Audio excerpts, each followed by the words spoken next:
Oh, I didn't see you there. I binged the original Fable series while hunkered down with no power in a winter storm. I've also been climbing one of the most treacherous peaks in all of gaming, and I'm ready to podcast about it. So, grab an ice cold one with the boys, because this is the Game or Die podcast. Cheers.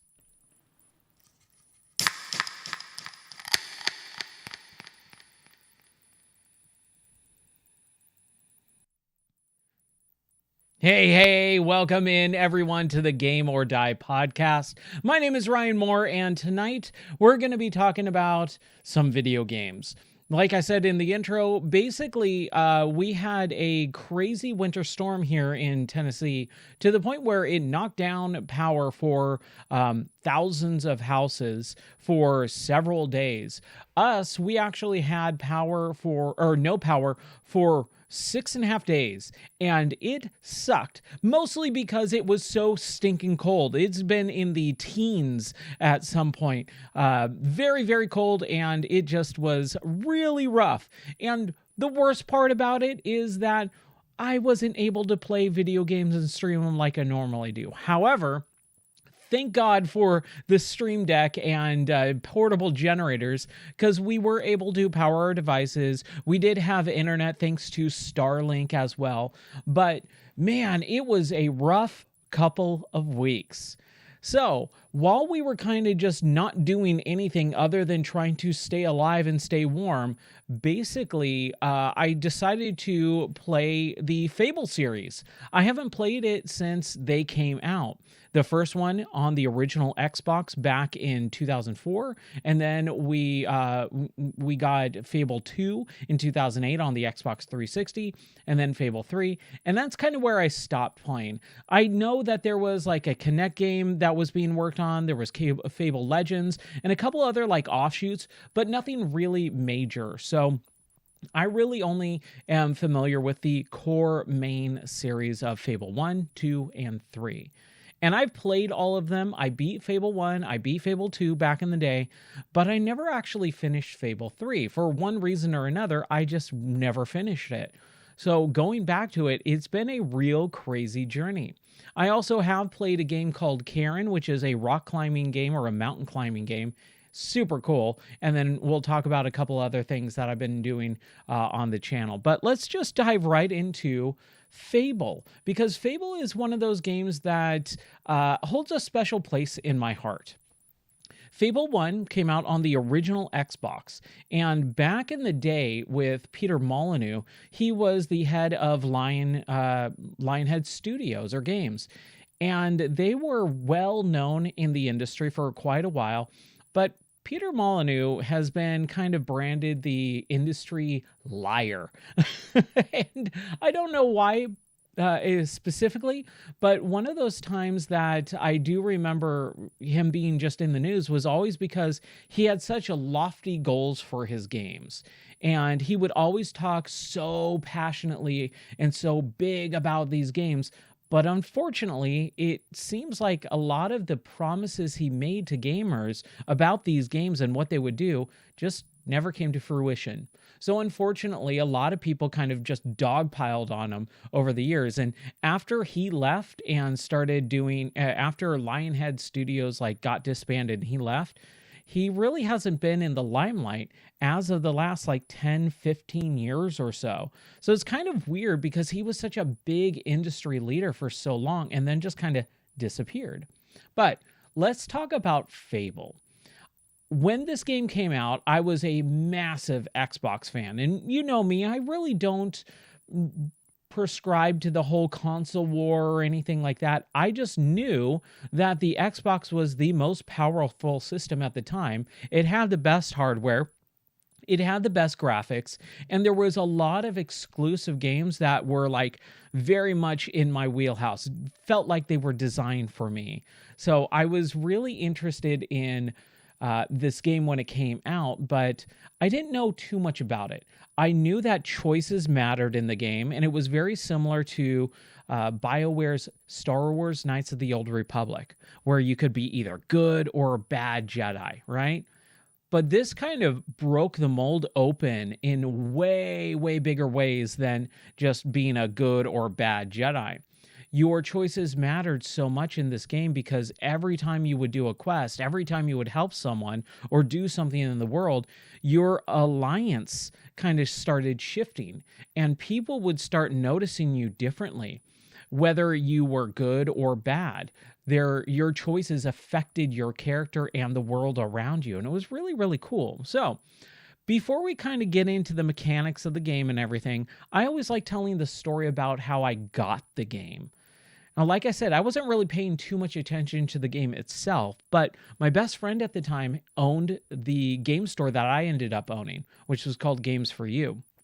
And when he came by my house one day, because it was right around my birthday, he said, "Hey, is there anything you want for your birthday?" And I was like, "Yeah, I'm really excited about Fable." And he's like, "Well, I'm going to the distributor up in LA," and we lived fairly close to LA, around an hour and a half, 2 hours, maybe 4 hours if there was traffic, which there always is.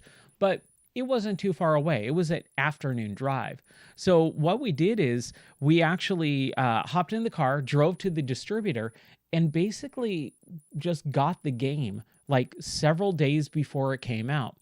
He dropped me off at my house and he said, "Happy birthday." And he just gave me a free game. Like, pretty rad, right? And so I was able to play that game several days early. And man, I just had a blast with the game. I did not know what I was getting myself into with it because it really did just open up this whole fantasy world. I was never a big fantasy guy. I never got into like orcs and anything like that. I was mostly like medieval, like real world medieval storytelling, not fantasy. And so I really did enjoy having this more orc related and other type of weird characters show up. Balverines is one of the series staples where they're kind of like werewolves. So it was really, really fun. I just enjoyed the crap out of it, to be honest. And really, the one of the biggest things about the game is that it allows you to do whatever you want. So when you do become good or you choose to become bad, your choices affect everyone around you. When you become bad, people get scared of you. People cower in fear and they don't want to talk to you and they run away. And if you do good, then yeah, you're praised throughout the city. When people come up running to you going, "Oh, the hero of Albion." And it is just so much fun. So let's kind of get into the game itself. You start out as this kid going around the town and trying to scrum up some gold for your sister's birthday. You're trying to buy her a birthday present. So it immediately starts you on the task of completing quests and giving you options. So you walk around and you try and help 5 different people around the town. And you're just like this little kid, like 6 to 8 years old. And you're trying to do good because your dad says at the very beginning, "Hey, you need to buy your sister a birthday present. I'll give you 5 gold if you help 5 people around the town and I hear about it." So you walk around and there's this girl who lost her teddy bear. And so you go and try and find it. But there's a bully who has the teddy bear and you can either punish him or you can be mean and, your choices matter. There's another character like hidden behind a shop and it's this guy cheating on his wife. He's in an adulterous relationship with this mistress, and you find out about him, and he says, "Hey, don't tell my wife. I'll give you a gold coin if you don't tell my wife." Or you can go tell his wife at the bar, and she'll go and try and find him and get him in trouble. It's really, really interesting, especially back in the time frame of when this game came out. Like I said, Peter Molyneux made these lofty expectations for this game, but honestly, I think he pretty much hit the mark on most of them. So you're getting your birthday present for your sister, and then you give it to her, and then a cutscene happens. And the cutscene basically shows that your town gets ransacked by bandits. your sister is killed, your father and mother is killed, and your whole town is burned to the ground. So you're an orphan. And the reason why you are saved is because this mage pops out of like a portal and saves you at the very last second and like pulls you in. And then he says, hey, we're in this sanctuary, academy, the Hero Academy, and you're going to learn to become a hero. So time progresses a little bit and you become like a young adult. And when you start off, you have like a classmate who is kind of like your friend, but also friendly competition. And so you go around kind of doing some little tutorials.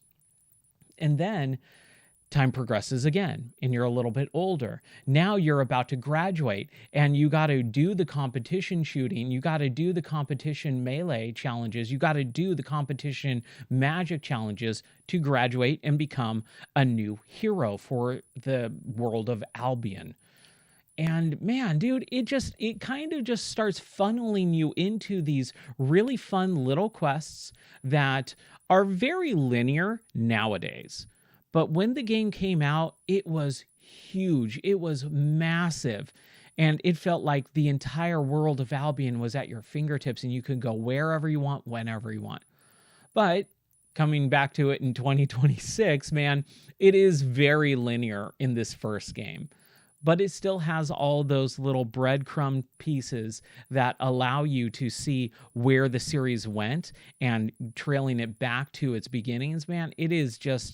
It's a marvel. It's a feat of game design. I loved it so, so much. And it was really fun too, because I got to play it with my wife. Over the last couple of years, because I've been streaming, I mainly sit in the studio by myself and stream video games.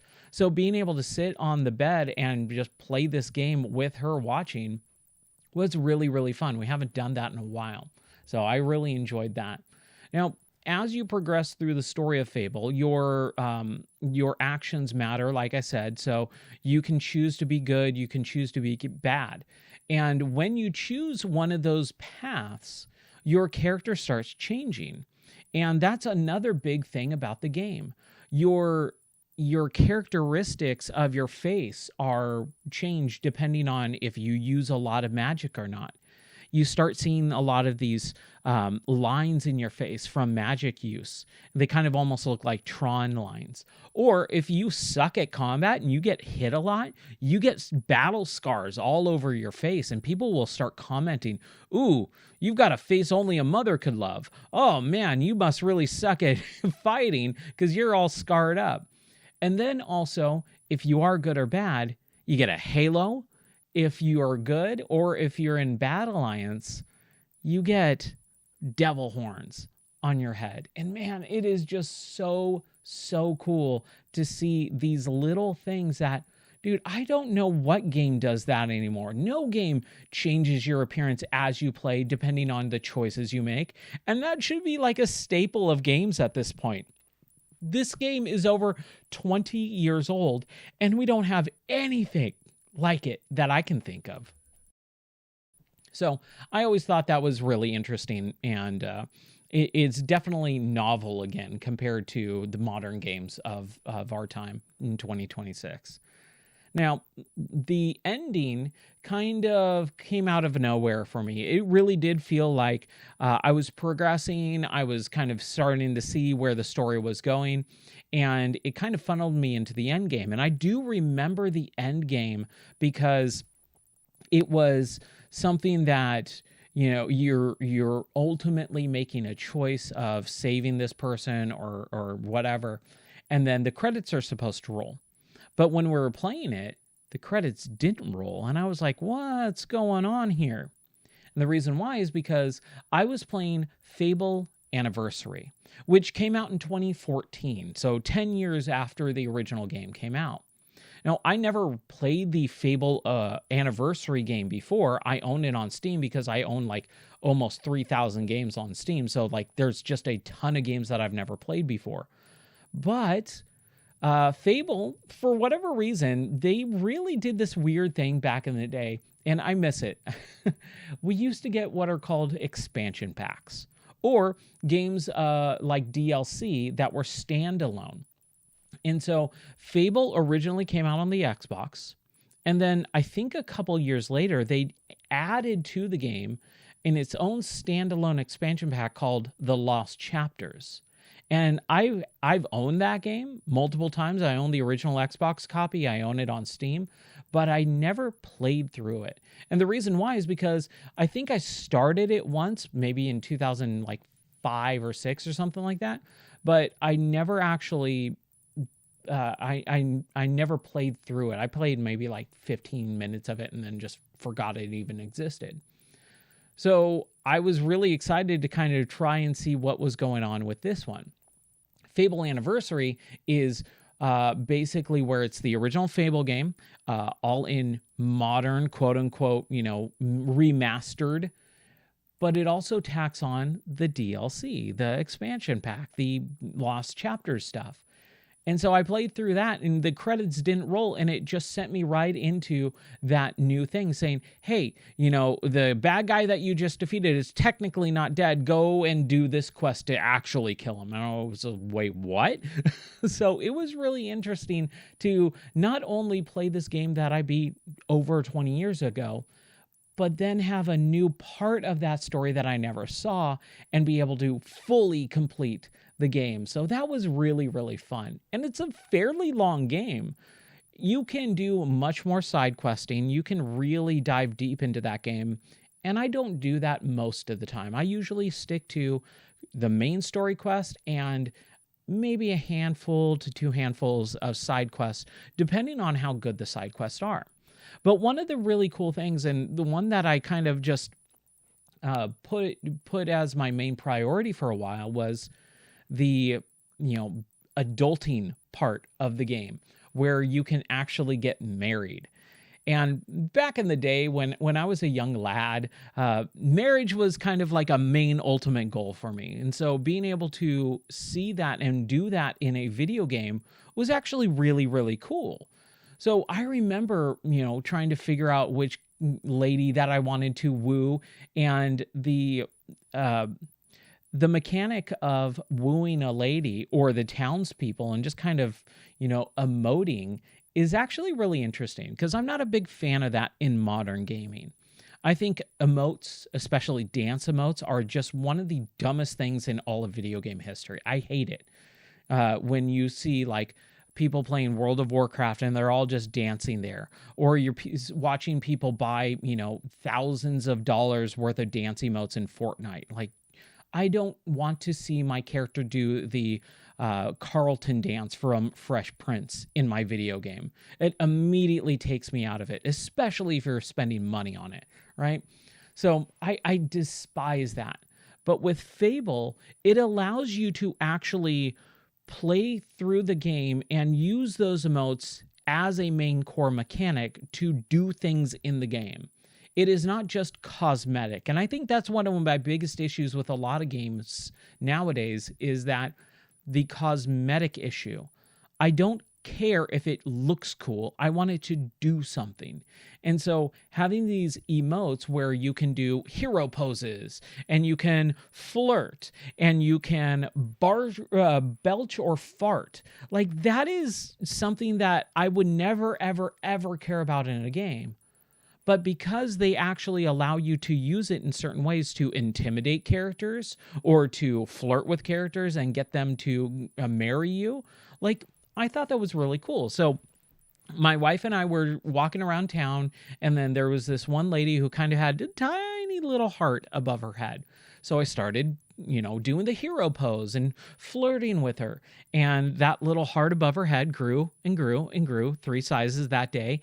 And by the end of the day, she was like super into me. And she's like, oh, I would love to marry you, but I need a wedding ring. So you can go find one, you can buy one and purchase one from the shop. And once you buy a wedding ring for a character, you give it to them and then they'll marry you. And then you get to buy houses. That's one of the cool things about the game too, is not only is the currency or the gold used to purchase items, like health potions and, ammo or whatever, but it's also allowing you to purchase property. And when you purchase property, you can actually buy a house and live in it, or you can buy a house and rent it out.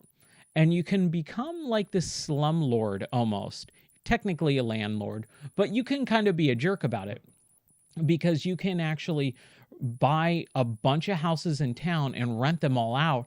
And if you kind of raise the rent a little bit too high, people are going to start getting mad about it, right? Or if you don't have the quality of the house, the items like the bed and the bookshelves and all that stuff, if it kind of sucks and you don't spend enough money on upkeep, like the townspeople are going to be mad. But if you give them really good rent and you give them really good quality houses, like people are going to still love you and say thank you for, owning this house. It's just super cool. You don't see stuff like that. Not back then, and you don't really see it now, right? So, man, I loved this game so much. And it was such a blast from the past to be able to go back 20 years prior and see where this series started again for the first time, basically. Because it was funny. I kept telling my wife, I don't remember this. I don't remember this. And I have a pretty good memory. I remember most things, but when it's so long, I finally start forgetting a lot of the things in the game. And then, I can replay it. But I have a real hard time replaying games. So I'm glad that I waited this long to be able to replay the original Fable. And yeah, it's a great story. It's a very cheap game. It looks really good. I will say the combat is a little bit rough. Not that it didn't age poorly or anything like that, but it definitely had, and my wife even picked up on it. She was noticing that I was struggling with a lot of combat where I had like 4 or 5 characters around me, and every time I would attack, they would block. Even in the middle of them swinging, and I would swing, I should be able to go through that animation and hit them. But then they would auto block. And there was like one character for like 45 seconds, no matter what I did, they would just automatically block the attack. No matter how far away or how close or in the middle of an animation I was, like they would just always automatically block. And it was really frustrating. And so she even looked it up and she's like, yeah, that's kind of just how it is. But there are a couple different ways around it, especially if you use the dodge mechanic to kind of roll backwards or around, and then you can come up from behind and attack the enemy. It definitely helps a lot. So it's really cool. And there's this whole thing about this middle section of the game where you become like an arena champion. And so you just do these fights and it's just a bunch of combat over and over again. And it's just a lot of fun. I remember the arena, but I actually remember it from the second game. So let's go ahead and talk about Fable 2. So Fable 2 kind of ups the ante. And this is the one that I probably remember most, mostly because I played through it all at a very weird time in my life. Not bad weird, just different. I was living in Colorado at the time. This game came out in 2008 on the Xbox 360.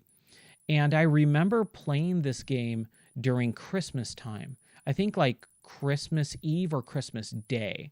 I get this and A World of Keflings, A Kingdom for Keflings, confused every once in a while because I played them basically at the same exact time. And I was alone. I lived 1,200 miles from the nearest person I knew on the face of the earth. Like, it was really tough for me in that stage of my life. But I had Fable 2. And so Fable, was on the original Xbox. But then when Fable 2 came out, it was on the Xbox 360. And man, that jump in graphical quality from original 480p to 720p or 1080i or 1080p, high def gaming just looks so incredible. It was such a game changer.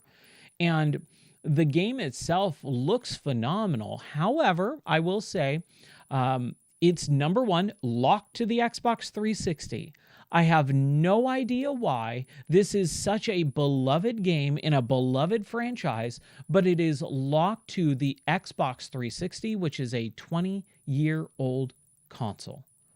It is insane, especially the fact that they're making a new one and they've been making a new Fable for, like 7 or 8 years now, and it's still not out. And we still don't have a proper modern way to play Fable 2 other than backwards compatibility. So I own Fable. I own Fable Lost Chapters. I own Fable Anniversary Edition. And I own Fable 3 all on Steam. But I can't play Fable 2 on Steam. So this is kind of where it got really weird.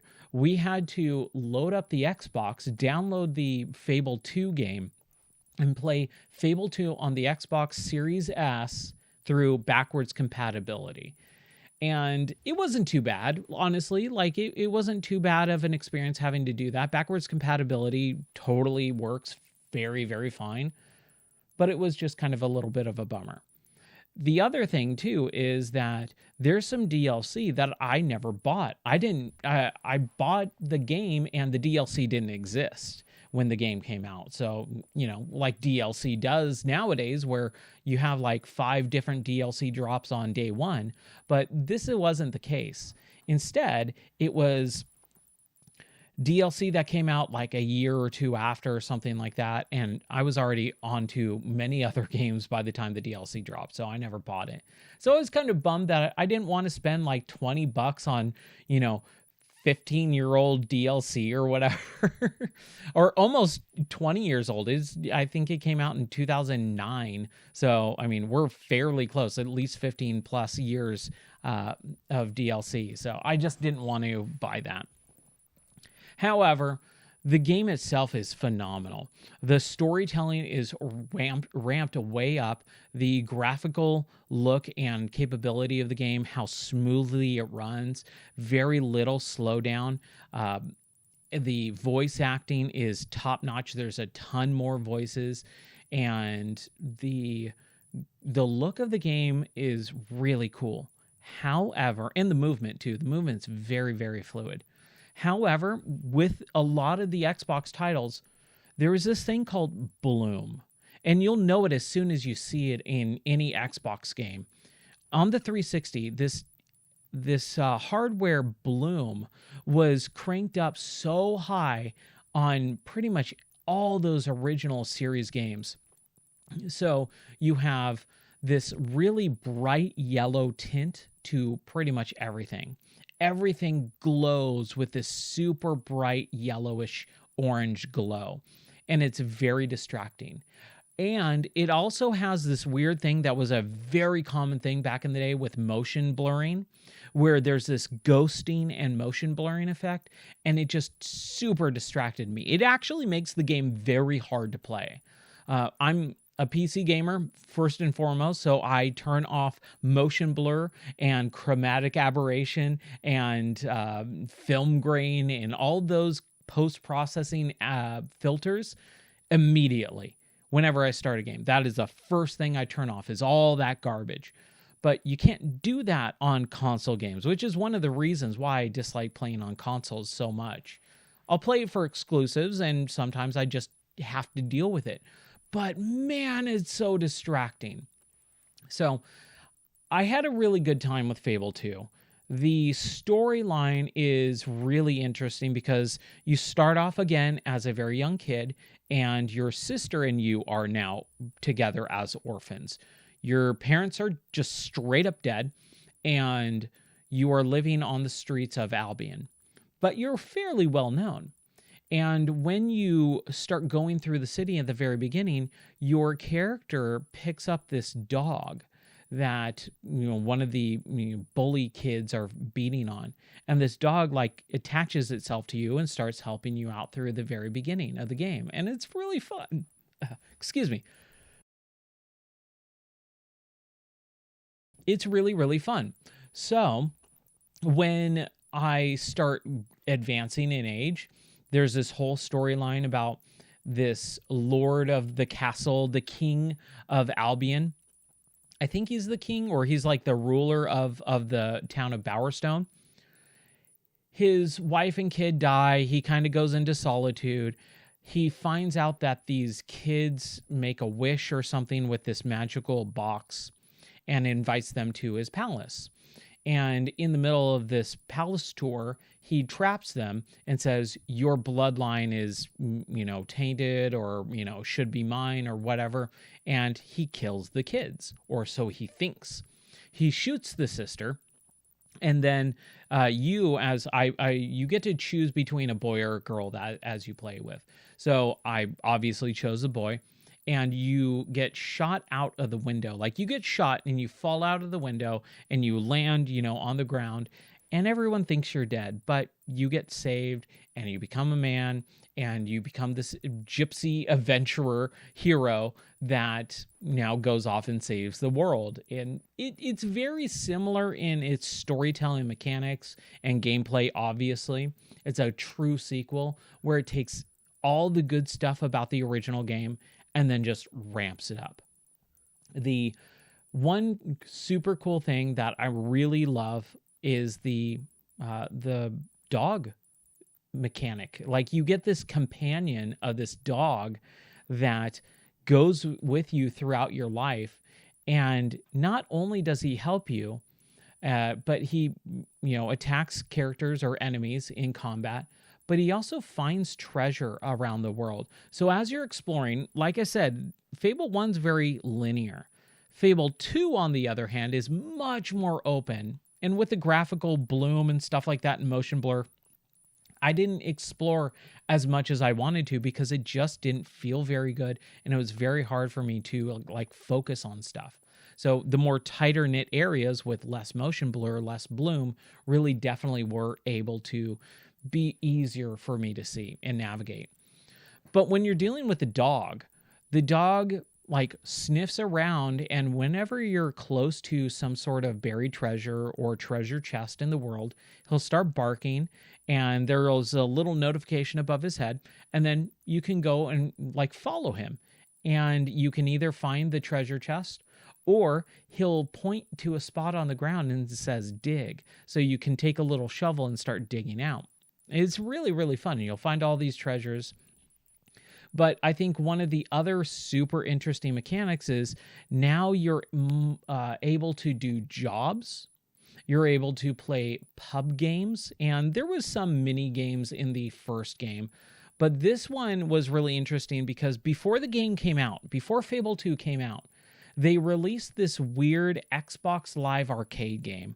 And if you remember, back in the early days of Xbox 360, they really pushed forward this Xbox Live Arcade system, where it was just downloadable indie games. That's really what it was. It was a lot of indie games, a lot of downloadable games, but they called it Xbox Live Arcade. That was their branding for it. And with Fable 2, they did this small mini game collection, kind of like WarioWare, let's say. But it was all the pub games that you would play. Anytime you go into a bar or a pub in the game, because it's all British and British humor, you can sit down and play a bunch of little mini games, poker, blackjack, but they also have liar's dice and a bunch of other things too that you can play. And I didn't do that this time around. I didn't really care. I don't care about mini games. But back then it was very novel. So I remember when that game came out, when the mini game collection on Xbox Live Arcade came out, it allowed you to play that game and accrue a bunch of gold and money, and that save would transfer into the real Fable 2 experience. And that was really, really cool. However, that's all Xbox Live services that don't exist anymore. And this is such a big problem with game preservation. There's a treasure chest in the kind of little main hub area where your characters all gather together and, try and save the world, like your war room, let's say. And there's this chest that you walk up to, you push A to open it, and it says, connect to Xbox Live Arcade to download previously saved, or transfer saves from, other previous Fable games, or go to fable2.com to find out about more information. And clearly that website doesn't even exist anymore. Like, all these little things that are all online don't exist anymore. You can't ever use them. The game is technically kind of broken, right? And it will never be fixed. So it's such a weird thing that developers and publishers just allow these things to happen without ever creating certain backdoors to just either remove that completely or allow it so that you can connect to it later on in the future. Like, there's zero future planning or future proofing in the gaming industry. It's really, really bizarre and strange. I know I'm getting off on a tangent, but I did want to talk about that because it was something that I thought was really interesting / funny / just terribly sad. But when you play Fable 2, it allows you to accrue a ton more money. It allows you to do the mini games. It allows you to get jobs. And this is also another thing that I really did a lot in the game, where you start with like axe cutting or wood cutting. You pick up an axe and you do this just very quick little quick time mini game, and you do it over and over and over again, and you don't fail it, you don't mess up, and you'll just accrue a ton of money. So while we were, in this massive multi-day, nearly a week power outage, at the time, like when my wife would go to bed, I'm like, dude, I have literally nothing else to do but play this game. So I'll just sit here and do this mini game for like half an hour. And I would just accrue a crap ton of money in that, to the point where you level up your skill and you get a little bit better. You get a little bit more better gold multiplier. But man, it is such a time sink, and it's a real waste of time. If you have nothing else better to do, it's fine. But if you really just want to play the game, man, it's not worth it at all. What is worth it is also being able to buy shops and stalls and businesses and houses.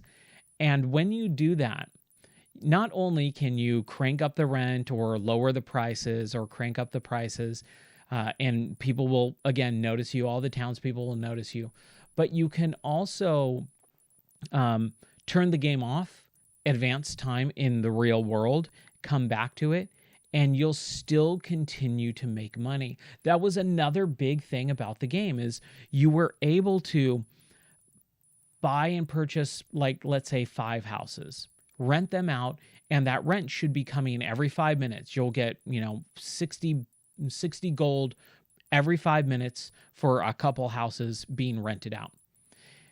But you can turn the game off and wait a week, come back in real world time, wait a week to play the game, come back, and that gold has continually been advanced. So every 5 minutes in real world time, no matter if the game is running or not, you are continually making gold. And it is so cool to be able to turn the game on and a week later go, oh crap, I have 160,000 gold that I didn't even do anything about. Like, I didn't do a quest, I didn't find it, it just came to me because I owned all these properties, and that little timer was just ticking throughout the entire game. I love it. It's so cool. However, this is a little minor nitpick. You will notice that every 5 minutes, a little bing gold piece and number will pop up on your above your head in your character, and it's just kind of a little distracting. You're exploring and you go, oh, yep, I got more gold. Oh, yep, I'm doing this crazy battle and I see that I got my rent after 5 minutes. Oh, it's been another 5 minutes. Oh, it's been another 5 minutes. So there's this constant like little notification of, hey, it's been another 5 minutes. Hey, you got a little bit more gold. And during the downtime when you're exploring or whatever, that's fine. But in the middle of a battle, in the middle of a cutscene, in the middle of something, you don't want to see that. So it just kind of is a little tiny minor nitpick. You can also get married, which again I did, and we found a really nice bar. Oh, so here's a little tiny bit of a spoiler for Fable 2. There's this quest early on in the game where a ghost contracts you to find his like fiance, and he was left at the altar and he killed himself. So he wants you to find his fiance who left him at the altar, seduce her, and then leave her at the very end. Like when you're right about to get married, say, hand this ghost note to her that the ghost wrote saying, I want you to feel the shame that I felt. I hate you. I never love you. I hope you die. Like crazy weird stuff that you're supposed to like hand this nice, sweet little innocent girl. And she's supposed to kill herself. But again, because Fable is all about choices, you can either do that and be bad and evil, or you can be good and say, or not give her the note, and you seduce her, and then you can end up marrying her, which is what I did. So I took this quest that this ghost said, this chick left me at the altar. I was so distraught that I killed myself, and I want you to seduce her and woo her. And then as soon as she's ready to marry you, as soon as she's just fallen head over heels in love with you, I want you to tell her that you hate her. And you go, nah. So that's what I did. I seduced her. I wooed her. I was ready to marry her. And then I could have given her the note and made her kill herself, or I decided to just not do the note and say, I love you, and then propose marriage. And then we got married. We bought a house right next to the bar that she worked at and then filled it with a bunch of like luxury items. And then you can have a kid. You can have a child. I can't remember if you can do it in one. I don't think you can, or I don't think I did, at least in one. But in Fable 2, you can have a kid. So you learn different emotes, not only to flirt and woo, but you can also, hey, come back to my place. So that was kind of fun. And then there's this little tiny cutscene that says, hey, you've got a child. And then you can bring the child toys. You can, make goofy faces and make the child laugh and love you. And then as you progress through the story, your kid actually ages a little bit. So they're in a little baby, bassinet or whatever for, a certain amount of time. And then when the storyline progresses and you're gone for a while and you come back, your kid has grown up a little bit. And it's funny too, because your wife will notice and she says, oh my gosh, please don't ever leave me again. I thought you were dead and blah, blah, blah. Or, hey, you were gone for a while. Can you not leave so often?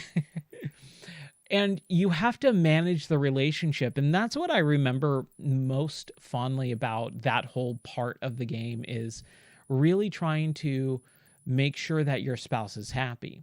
So you can give them some sort of budget or allowance for the household so that they don't feel like they're just sitting at home and starving to death and have nothing to do. You can give them a certain amount of money. In the very beginning, when we got married, I didn't have a whole lot. And I didn't have a whole lot until about a third of the way through the game, or 2/3 of the way through the game. So the budget was fairly low. And honestly, in real world application, the budget doesn't really do anything other than a happiness meter, as far as I could tell. So giving them 75 gold as the budget versus 100 gold didn't really do anything. But when I had enough money where I'm getting, 60,000 gold every 5 minutes, I can kind of splurge and say, hey, your budget is $200 or 500 or 1,000 or whatever. And again, their happiness meter is already full. Their everything meter is already full. They're already, in love with me, have a kid and have a family, have a house, have every luxury item.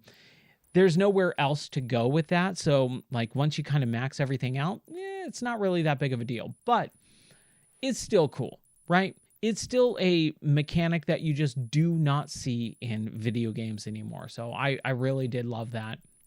And I thought just the dog mechanic again was just so fun, so special. And I remember, like, as soon as the dog character like shows up, I turned to my wife and I was like, "Oh, that's right. I forgot about this. This is so cool. The dog is your companion throughout the entire game." And I've learned this about myself over the last handful of years. I really don't like being alone in video games. I like playing games alone just fine. I do like playing video games with other people though, like talking to other people while I'm playing a game. But in the game, I don't like being alone. I don't like exploring dungeons alone. I don't like doing, dungeon crawls or boss battles alone as a sole only character. I like having a party system. I like having some sort of companion next to me so I don't feel like I'm tackling this big objective by myself. There's always some little audio clip or quip that the character can say, so I always really like that. And having that dog character, man, it just makes such a big difference. So I think that's good for the Fable 2 talk. So the third game in the series, Fable 3, came out like in 2011. So 2004 to 2008, Fable 1 to Fable 2. Fable 2 to Fable 3 is 2008 to 2011, I believe. And that was also a Xbox 360 game. So with Fable 3, this is the game that I actually never finished. And the reason why is because this is when I had my game store. So I didn't have all that much time to play every video game known to man. I did play a lot of games at the game store and I had a ton of fun, but I was working, right? I was doing all the stuff that you do with a store instead of just playing games. So some games where I was enjoying it, but I didn't really care all that much, kind of just got dropped. Fable 3 was kind of one of those games. Also, it's because the game is actually structured very weirdly from what I remember. The first quarter of the game is normal Fable, but it's such a bigger production at this point. Fable 3 is like playing a, Uncharted style game at some point. There's tons of cutscenes, tons of action and dialogue, and it becomes a much bigger spectacle of a game.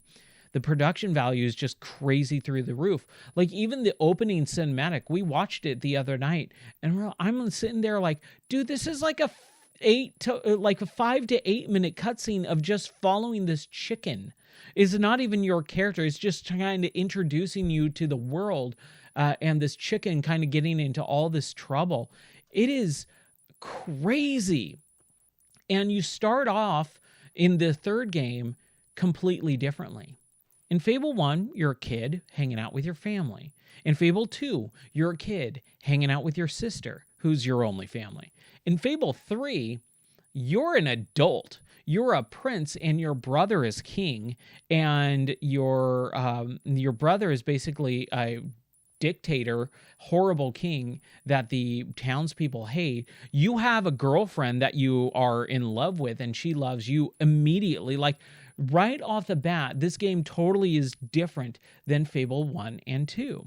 And that's not a bad thing. I don't think that's a bad thing at all. I think that's actually really good because you don't want the same story. You don't want the same exact things.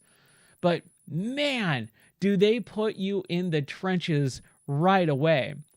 So within the first, I'd say, 10 minutes of gameplay, you're introduced to your, like, girlfriend, fiance, or whatever. You're introduced to, like, your helper, advisor, and servant, and you're introduced to your brother. And your brother is just a massive jerk, just a huge, terrible king. And you are tasked with standing up for the townsfolk that are kind of like rebelling. You hear like whispers of factory worker, because you're in the industrial age now. Fable 1 and 2 are like full-blown fantasy worlds. Fable 3 is industrial revolution, steampunk engines and all this stuff, like steam engines and boats. And I don't think automobiles, but like you actually have pistols and guns instead of just crossbows. And so it is a lot more advanced technology, and the world has advanced in technology as well.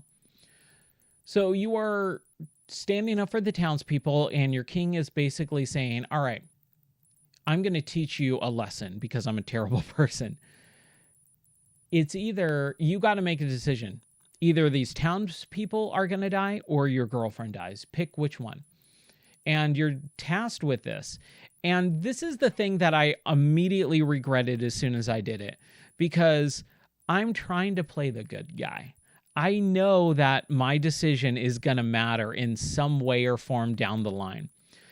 And so I chose the loftier path of let one person take the fall and save the rest. And so I let my girlfriend die. It's kind of weird, number one, because like that just sucks. I would never do that. I would always choose the girlfriend over the townspeople. Like, I don't have any loyalty to these townspeople, but in the game, I know that we're trying to fight the revolution of bad King Brother. So having the townspeople on my side, and they're going to remember that, that's going to be good later on in the gameplay. But I would never let my girlfriend die, especially if I know that she's going to show up, later on the game. She's going to be a helper or whatever. But I don't remember this game at all, pretty much, except for like a couple locations. That's pretty much all I remember.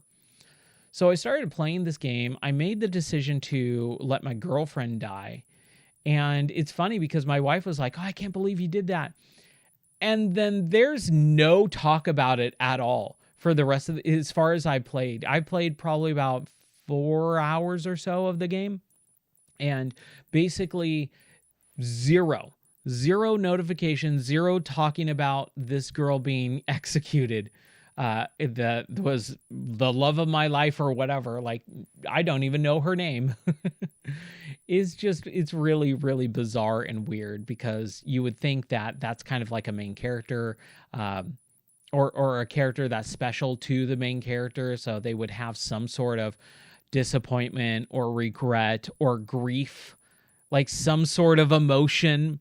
Just blank slate the entire time. So it's pretty interesting.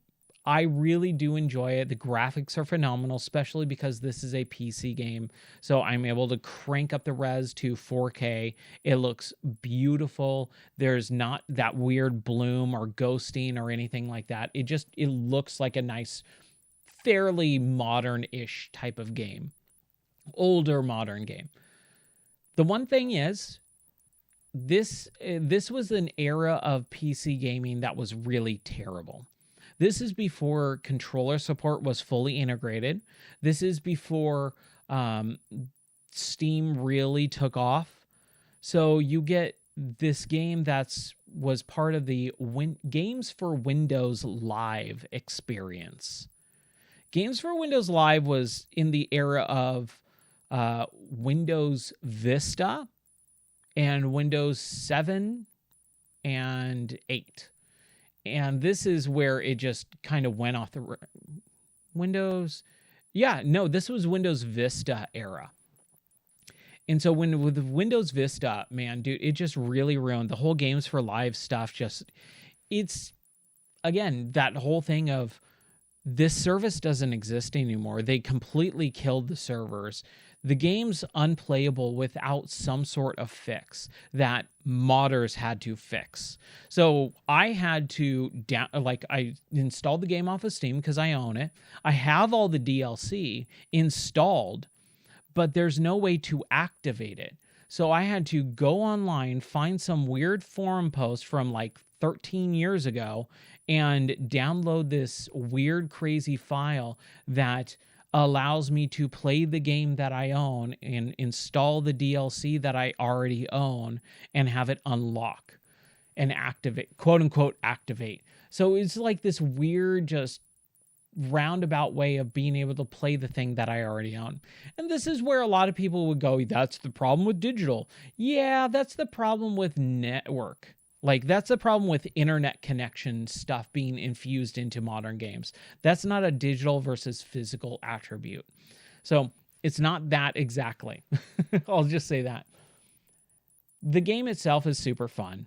I'm, just a handful of hours into it. I'm not super far, but I remember the big reason why I did drop it is because about a third of the way through the game, you play the game as normal Fable, but then, and spoiler alert, but this is what I remember from playing a quarter of the game, you become king very quickly, and you are a ruler, and you start having to manage all these promises that you've made all the townspeople and followers that you build up over the course of the beginning of the game so that you can overthrow your brother. And then you have to manage the budget of the kingdom as well. I remember as far as I remember, there's like a big gold room that you have to walk around and manage. And then the menu system's totally different too. Like you hit the start button, there's no main menu. There's no inventory menu. It's this world, this like subconscious mind world that you transport yourself to, and your butler is there, and you walk around this 3D environment to go to the clothing menu, and you walk around like a wardrobe and you can change out outfits. You walk into another room and it's your weapon inventory management system. Like it's all these weird, crazy things, even to get to an actual menu to say, quit the game or go into games for Windows Live settings or audio or video settings. You actually hit start, you get into this hub world, and then you walk to a mural on the wall that has a bunch of gears, like a settings, right? And then you hit that, and then a menu pops up. So you actually have to do work just to quit out of the game. Like there's 4 steps to quit out of the game instead of pushing start, going down to quit, hitting A. Like you hit start, you walk around this world, you go to the mural, you hit A, you scroll through the menu system, you select quit, and then you're out. It's just bizarre, but in a really cool way. I really like it. I dig it. It's such an interesting type of menu system. And if you're watching the video version of the podcast, the hub world is actually on screen right now, and it is pretty interesting. So yeah, it's bizarre, but in such a fun, unique way that, again, we just don't get this type of creativity anymore. I've been battling a lot online over the last couple of days, just going, man, what video game industry is in such a bad, terrible place right now. There are pockets of amazing stuff, but on the whole, man, the video game industry, AAA, big publisher games, we're in such dire straits. The industry is crumbling. It's taking a while. It's taking longer than it should. And I think there's definitely some big reasons I'm not going to get into. But man, it's exhausting seeing all this stuff continually happen, nothing changing, nothing, going the way it should, and just having to force ourselves to go, well, if the big publishers aren't going to make the games that we like, the indies are. But the indies are, small, inexperienced, and just don't have, the proper funding to create these larger game experiences that we had for 20, 30, 40 years in gaming. And now we're just getting these garbage experiences. But the indies are making them, but they're not that great. I've talked about it on the podcast a ton. Most indie developers are just creating the exact same games that they want other big publishers to make, but they're not advancing it at all. So there's a game called Fur Squadron Phoenix, and it's basically Star Fox. There's a game called The Adventures of Simon Quest, Transylvania, instead of Castlevania. The Adventures of Simon Quest. It's Castlevania 2 Simon's Quest, but just with a name change, right? And that's all it is. It is just Castlevania 2 with a modern coat of paint. So it's a bizarre thing. And I didn't mean to kind of get on a rant there about it, but yeah. But man, I'm having a blast with Fable 3. I'm really excited to see where it goes and finish the game so I can say, yep, I've played and finished Fable 3 now, because I'm so bummed that I never did, because it's a really fun game so far. So I really dig it. All right. Well, that's kind of going to be what. Oh, there's another game. There is one more game that I did want to talk about before we kind of wrap everything up, which is this game called Cairn. Cairn, or Cairn, however you pronounce it. And even my wife was like, what is the name of this game when I started playing it? It's a mountain climbing or rock climbing game. I played the demo of it last month, a handful of weeks before the game came out.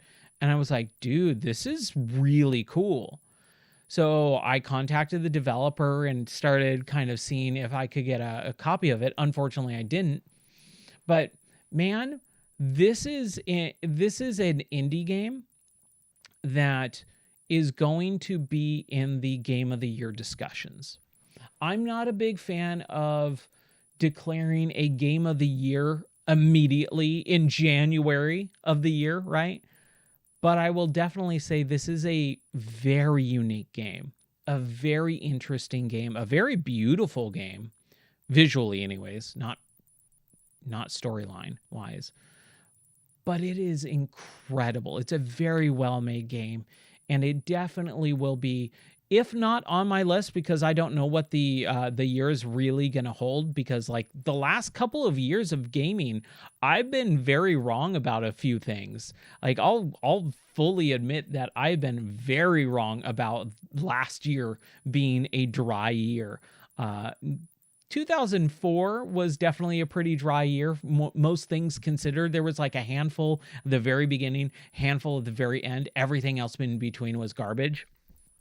But with 2025, I went, man, there was just so many games that came out that I didn't even get to play that were really, really, allowed it as, the best of the best, like Expedition 33. Was that Claire Obscura Expedition 33? Again, garbage name. One of the worst names of all time. Tied with the Orange Box. It's such a bad name. But I want to get back on track. Sorry. Cairn, I'm definitely going to be like, dude, this is going to be at least talked about at the end of the year for sure, if not in the actual Game of the Year list. So Cairn, you play as, of course, and I'm just going to get this right out of the way, this is a full-on DEI game. You play as a lesbian called Ava, who's in a lesbian relationship with another lesbian.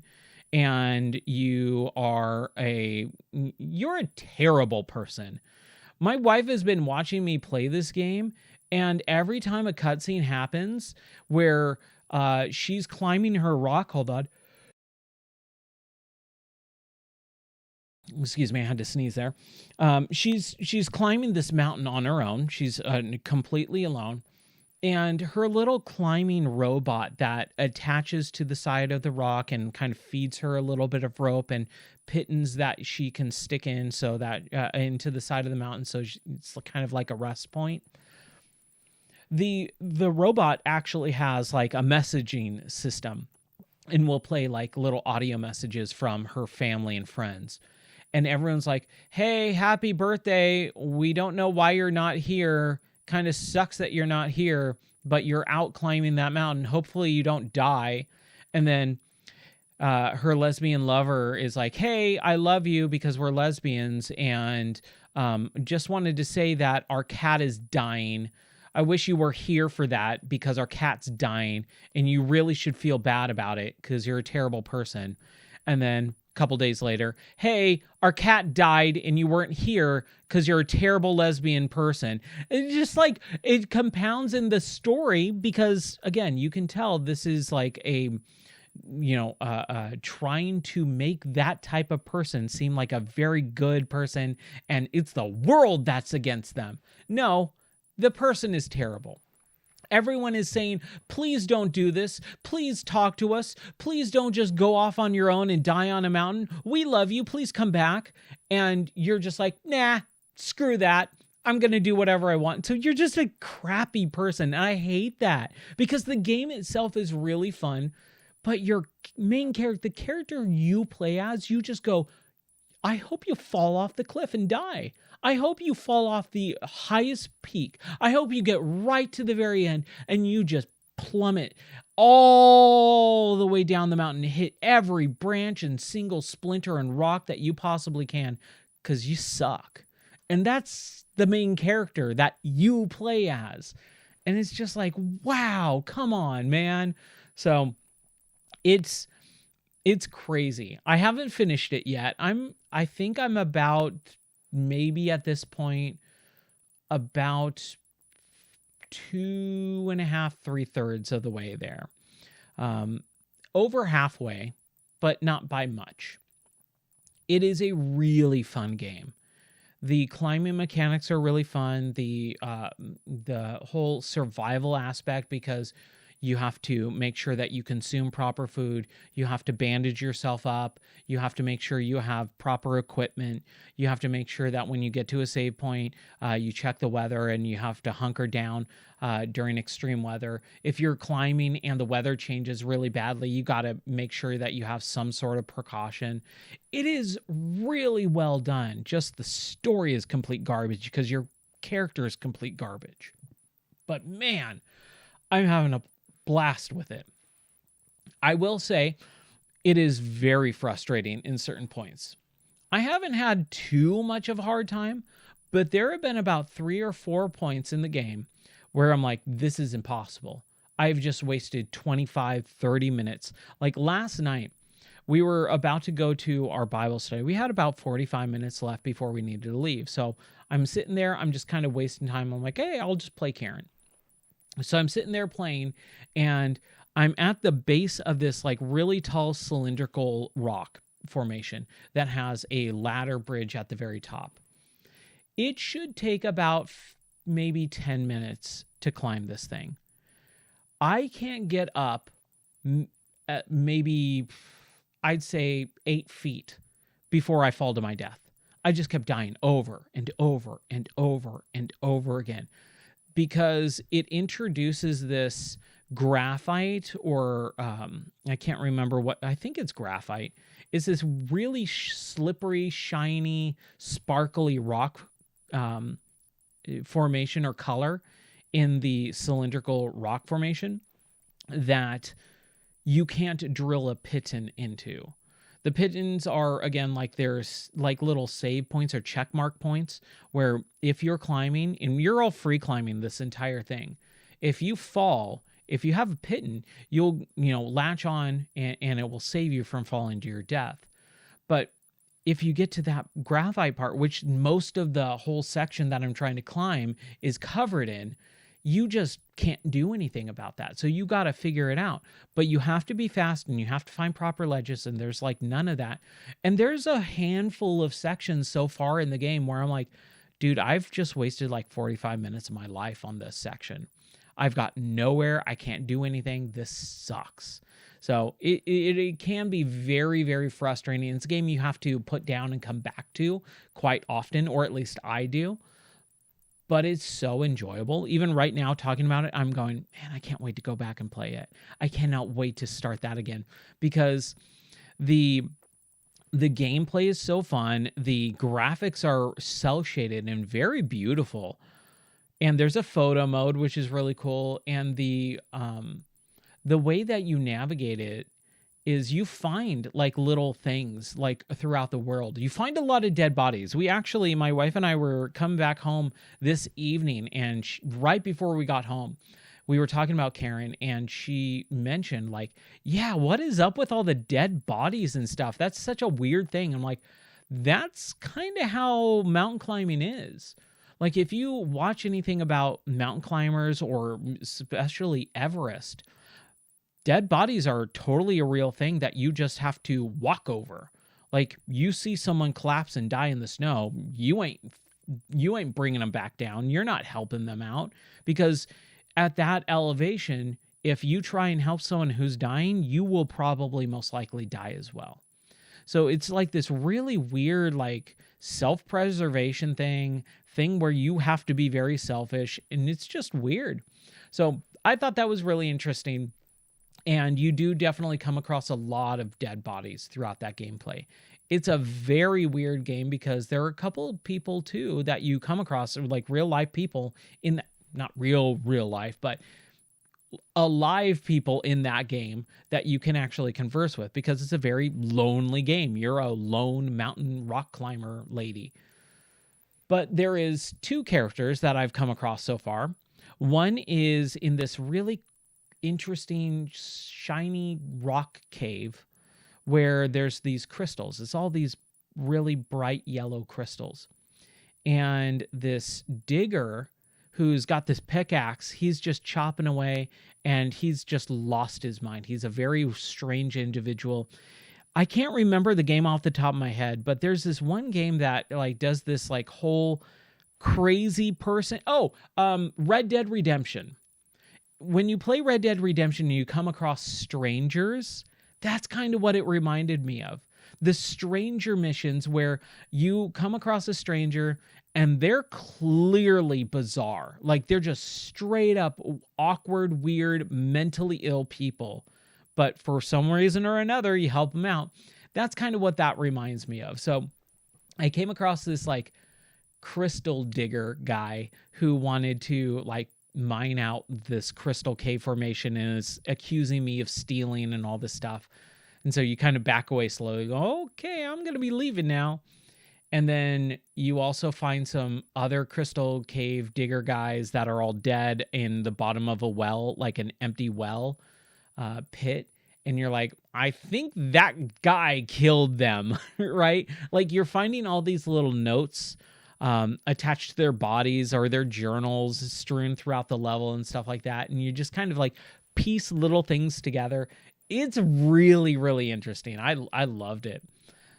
So that's one character. And then the other character I've come across is another mountain climber.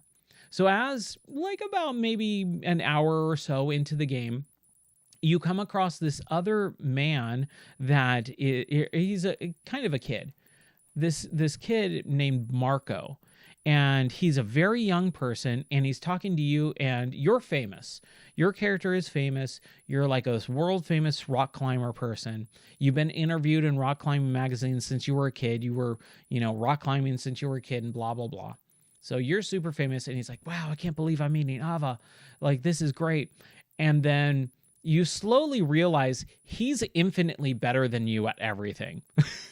He's like flying up the mountain instantly, and you're struggling to get up like 8 feet of rock at the very base of the mountain. Like, Ava sucks. Marco is awesome. You should just be playing as Marco throughout the entire game. But it is really, really fun and interesting, and I do like the cutscenes with them. The writing, not bad, but not amazing. I'm not going to say the writing's great because, again, there's so much of that DEI stuff in there. I'm never going to praise stuff like that. But the interactions between Ava and Marco are really interesting. But again, it kind of starts falling apart. The part that I'm in, I just got to a cutscene where Marco is starting to lose his mind. He's getting space madness, basically, like mountain madness. Where he starts thinking Ava is trying to kill him and all this stuff, and like she's out to destroy him, and he keeps going, I'm not good enough, I should just go down the mountain. She's like, no, you can do it, you can persevere. And he's like, nah, you're crazy, you're trying to kill me, you're just making me think that I can do something that I can't. And that's the last cutscene that I saw. And so I go to bed, I wake up, and we're in our little bivouac tents, and Marco is just gone. So I have no idea where he is. I'm assuming he went up. I hope that he went up, and I hope that he gets to the top of the mountain, and at the end of the game, Marco and I hug, embrace, and kiss, and I realize I'm not a lesbian or whatever. But the game itself is so enjoyable and so fun and so frustrating.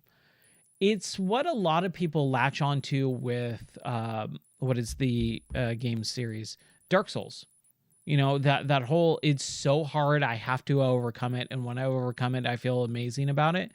I think that's what a lot of it is. So I'm cautiously optimistic about the final part of the game. the finality of being able to say I conquered this game, even though, man, it is getting really, really stinking tough. I've seen a lot of people are like, yeah, I put like 12 hours into it. And I'm like, I've put at least like 8 or 9 in this game at this point. Like I've played it for like a couple hours at a time, like pretty much every day since, our power came back on and stuff like that. So, even before, I think it was right before our power went out. I was playing it for like 3 or 4 hours, and then I've put at least another 6 or 7 into it. So like I'm pretty far along, but I'm having such a hard time with it. So I'm seeing a lot of people like, oh, I beat it in 12 hours. I'm like, what level did you play? Like what game or easy difficulty are you playing on, man? Because medium or just normal, I guess, or whatever I'm playing on is very difficult. But Karen is a really cool game, and I'm very excited to finish it. And then that kind of concludes what I've been playing, off stream. On stream, I started for February's game of the month, Subnautica. Subnautica is one of my favorite games of all time. It is one of my go-tos for VR as well. It's one of my go-tos for early access because they did this early access just amazingly during the time period of 2014 to 2017 when it came out in 1.0 access. It also was a launch title for the Oculus Rift. I own the Steam version. I think I might own the original Oculus Rift version too, but the Steam PC version had native VR support. But this is early days of VR, launch VR, where the Oculus did not have motion controls. It did not have the Oculus Touch controls. It came with an Xbox controller. So the Xbox controller was the only way to play, and so you're just basically in VR, but you're playing with a controller. Well, after the game fully released, it became a real big hit for streamers and stuff like that over the years. And modders made a full-blown VR 6 degrees of DOF. I can't remember what DOF stands for. 6 degrees of freedom or movement or something like that, where basically you can use touch controls, motion controls, and have full 6 degrees of motion. So I installed that mod, I started playing it, and it was kind of just to play it because I was talking about it on stream the previous night, and I was like, man, I miss Subnautica. I should just go back to that. And so I started, and man, it was so much fun. I forgot how amazing Subnautica is. So I made it the game of the month for February. It's a short month. It's a game I'll probably not finish just because of life. And again, even today, I started streaming this podcast several hours ago and just things broke, audio broke. But it seems to be holding up over the last hour and 20 minutes or so. So that's good. But yeah, I'm just with the power outage, with, life, with, technical issues, streaming issues. I'm not saying I'm going to finish it. I'm just saying it's a game that I'll play throughout the month because I'm having a lot of fun with it. I want to get to the base building. I want to enjoy it because it's so much fun. And then I'm trying to think of what the last game is, which is, that's right, it's a World of Keflings. Now, number one, I've talked about Keflings a ton over the years because it is one of my favorite franchises in all of video games. It is my comfort game, my zen game. It is a game that I will always love forever and a day. And A World of Keflings came out, 2010, 2011 on the Xbox 360. It is the sequel to A World of Keflings. What's up, Nightmare? How are you doing? And I just fell in love with the series. Now, over the years, they created a couple more games. A World of Keflings was the second one. And then in 2019, they came out with A Handful of Keflings, which is the VR version. Now, I didn't know that they made a PC version of the first game, but I found it last year when A World of Keflings was announced for PC. They were finally bringing a World of Keflings out. And the reason why is because I streamed A Kingdom for Keflings, the first game, last March. I was like, man, I want to play Keflings. That's such a fun game. And I was having a kind of bad time in life. So, like, my wife's like, why don't you just play a good game that just always makes you feel good? I'm like, Keflings is that? I'll play that. So, over like 16 hours of playing through Kingdom of Keflings, I really, really enjoyed it. And I was immediately going to go into A World of Keflings. But it's another Xbox 360 like locked title. It's locked to the Xbox 360. So I started trying to play it, but I realized the emulated version is just really bad. I could probably try and I could try and bring the Xbox in here and like do all that stuff. I just don't want to. So I kind of put it on the back burner. And then a few months later, I found the Ninja Bee Discord or Kefling's Discord, where I started talking to the developers and going, oh, A World of Keflings is coming out on PC, on Steam. So I was like, dude, sign me up. Let me give this to me now. And I started like a couple of relationships with some of the developers, and dude, they're awesome. I love them because this is one of my favorite games of all time. So it was really fun to be able to know that that game came out, to be able to do the beta testing, see what's going on with it, and then have it come out, and then some of the DLC too, which was rad. So I played that last year. Unfortunately, I didn't stream it because that was back in October when the game came out. I think it was September, October, and the DLC came out. And that was just when like life was just crazy hectic with the puppies, all the puppies being born. So I just didn't have time to stream back a few months ago. So when a World of Keflings dropped their next DLC, this is called a Rockstar Challenge or Rockstar Challenge. And it is a weekly DLC update that gets added every week throughout all of 2026. So that means every week there's a little bit of something brand new in the game that I get to play. And I'm so stoked about it. I'm super happy. And this allows me to have kind of like a cool down, wind down period of the weekend. So I've decided that every Sunday, sorry, my voice has been doing that all week. Every Sunday, I'm going to stream A World of Keflings Rockstar, and we'll do the challenge. Now, one of the developers, Stay Bunny, he was telling me that some of the DLC, some of the Rockstar Challenge for the week is going to be a little bit smaller. Some of them are going to be a little bit bigger. So it might not hold my attention for an entire stream unless the stream is going to be like 15 minutes. And so I devised a plan.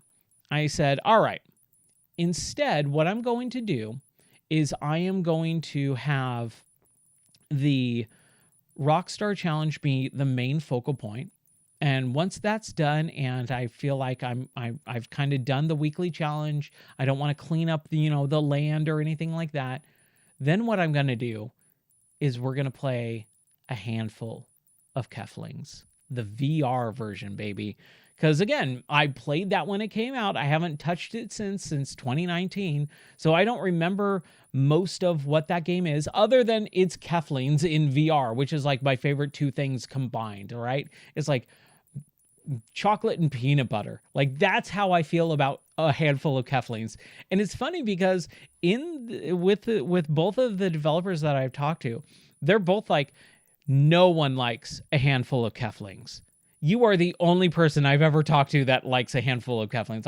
I love VR and I love Keflings. What do you want from me, man? I will shout it from the mountaintops till the day I die. I want a handful of Keflings is one of the best games ever created on my tombstone, besides Pepperoni.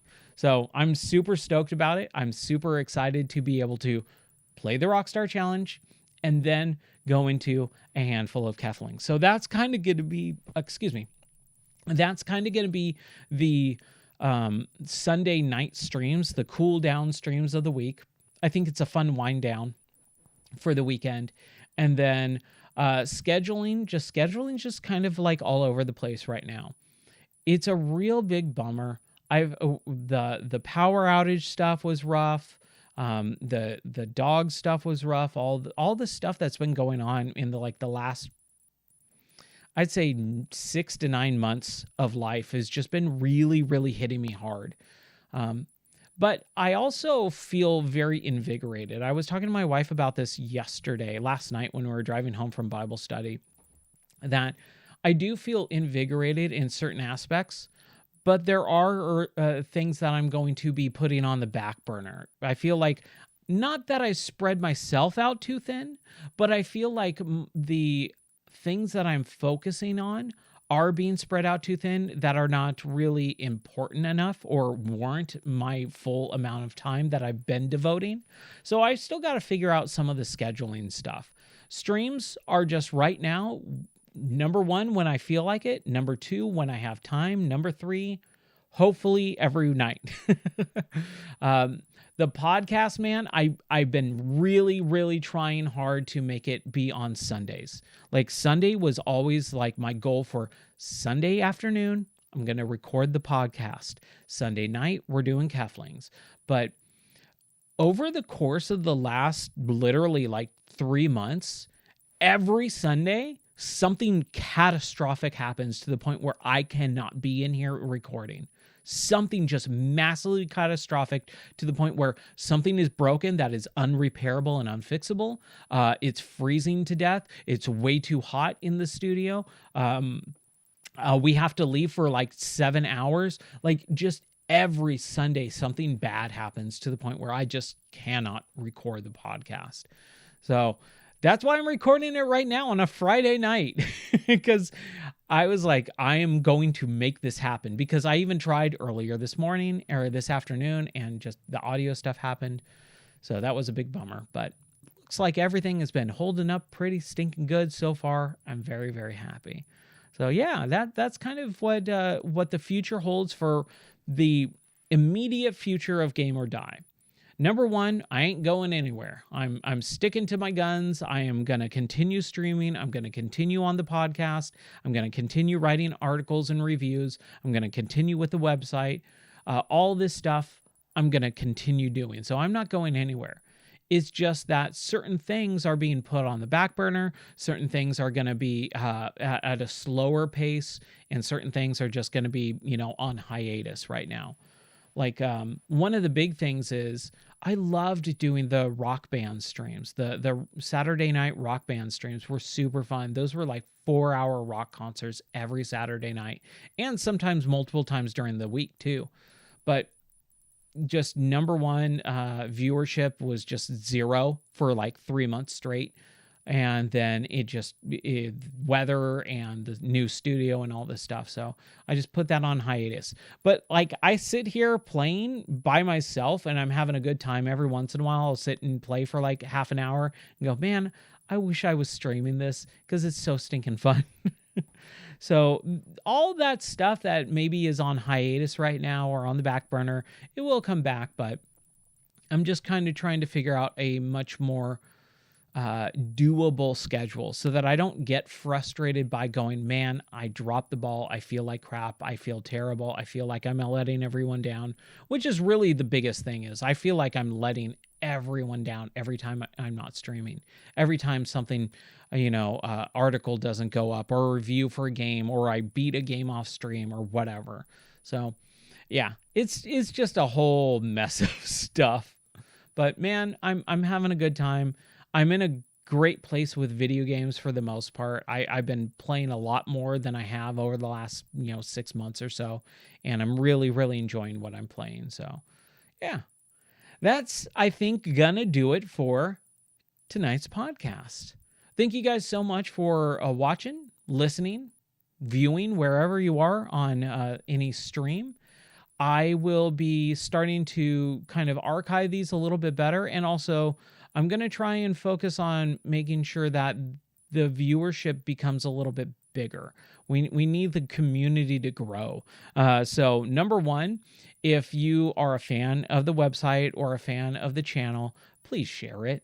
Whatever you can do. If you say, hey, this guy just got a cool, chill stream that, he just talks about video games, man. like share it with people who you think would like this brand of, gaming content. Because if you don't, there's no way that the community is going to grow. And I'm going to start doing a couple extra big things. But again, I just got to start small and kind of ramp it back up. But yeah, man, I'm super stoked. So I hope everyone has a wonderful rest of the night. And I hope you guys had a fun time with the stream. I don't know why my thing decided to go on lock there. Hold on a second. There we go. All right. So I think that's going to do it. Take care, everyone. God bless. And I'll see you on some streams probably tomorrow. Multiplayer Madness, again, on hiatus right now, but we'll be playing some Fallout 76 for sure, because I bought that. So that'll be really fun. Fallout's really big right now. And then Minecraft server is still up. It's up and running. You can jump into the Minecraft server whenever you want. All I ask is don't destroy anything for anyone else, because, that would be a big bummer. But we'll get back to a lot of, kind of the regular stuff soon. All right. That's going to do it for me. I'll see you guys later. Thanks for listening and watching. Bye-bye.